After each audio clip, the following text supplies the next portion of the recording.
Sister Wives star Christine reveals drug addiction, Kody's love bombing, grief. Claire Mulry USA Today. Her time as a sister wife may be over, but Christine Brown Woolley isn't done sharing her story. In her new memoir, out now from Simon & Schuster, the TLC show star shares an unfiltered look behind the scenes of the popular reality show Sister Wives and her relationship with Kody Brown. In its upcoming 20th season, the show will continue to follow the lives of the Browns, even now that the first three sister wives, Meri, Janelle, and Christine, have left Kody. Brown Woolley's Sister Wife isn't just a rehash of their joint 2012 memoir Becoming Sister Wives. Brown Woolley gives a candid look at how she left Kody, sharing lessons learned on toxic relationships, motherhood, religion, addiction, and finding real love. Christine Brown Woolley's oxycodone addiction during Sister Wives. Among the book's bombshell revelations was an addiction Brown Woolley writes she never shared with the cameras. Check out USA Today's weekly best-selling booklist in 2016. After surgery to repair a torn ACL and meniscus, Brown Woolley got addicted to oxycodone, she writes. Originally prescribed the pills for pain management, she soon found herself counting down the hours until she could take her next one. After a while, she realized she wasn't taking it for her knee anymore. It was Janelle's daughter Maddie who called her out and told her she needed to make a change. Brown Woolley's daughter and mom helped her get rid of the rest of the pills. She says she was open with her kids about what happened. I was still so unbalanced for maybe 6 months after that, Brown Woolley writes. I didn't feel like me, and all I wanted was oxycodone. I couldn't get it, and that made me angry. I knew I would never feel that high again.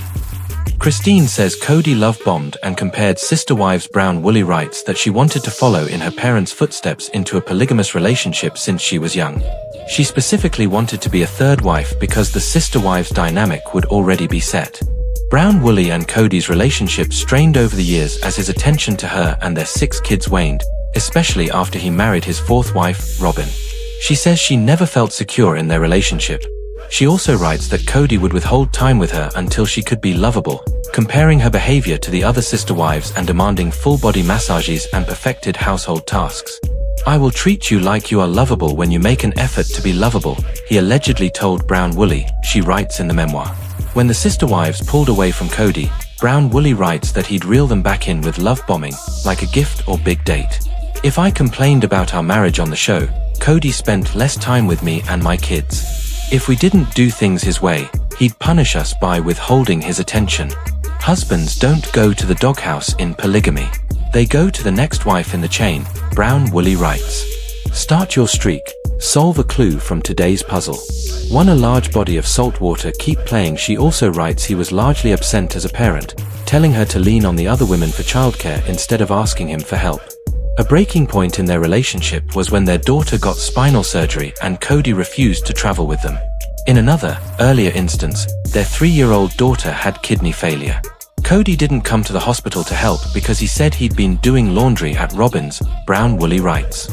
David Woolley watched Sister Wives before dating Christine. Brown Woolley met her current husband, David, on a dating website, and reveals in Sister Wife that he knew all about her previous relationship before they met. On the second date, when she told him about the Sister Wives, he shared that his sisters had also been in polygamous relationships and that he had watched Sister Wives. Brown Woolley was surprised, saying he did not look like a typical Sister Wives viewer. Most importantly, he didn't like the way Kody treated Brown Woolley and the other women. Brown Woolley writes she felt relieved she didn't have to explain her past. He says he realized that day that out of all the guys in the world, he might be the only one who could understand my experience because his sisters had lived polygamy, and he paid attention, Brown Woolley writes. They talked to him about their heartache, and he listened. I would be perfect for Christine, he told me later that he'd been thinking.